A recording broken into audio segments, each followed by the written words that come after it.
শুভ দুপুর বন্ধুরা, বড়দি special kitchen থেকে আমি চলে এসেছি আজকে তোমাদের জন্য বড়ি পেঁপে ঘন্ট নিয়ে।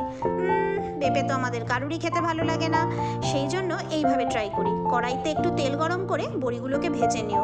সেই তেলের মধ্যে গোটা জিরে আর তেজপাতা ফোড়ন দিয়ে দিও। আলুগুলোকে পিস পিস করে কেটে রেখো, সেগুলোকেও একটু ভেজে নিও।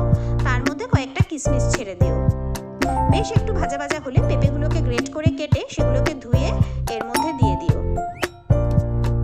এবার একটুখানি নুন অ্যাড করো, হলুদ, লঙ্কার গুঁড়ো আর জিরে আর ধনে গুঁড়ো বাঙালির ঘরে ঘরে ফেভারিট, সে দুটো অ্যাড করো। বেশ একটুখানি নাড়াচাড়া করার পরে পেঁপেগুলোকে একটু মজানোর পালা, সেই জন্য কিছুক্ষণের জন্য ঢাকনা বন্ধ করে দিও। বেশ মজে মজে এলে তখন চিনি যোগ করো আর যোগ করো নারকেলের পেস্ট। নারকেলটাকে একটু পেস্ট করে নিও। আর কয়েকটা বড়ি যেগুলো ভেজেছিলে সেগুলো ভেঙে ভেঙে দিয়ে দিও।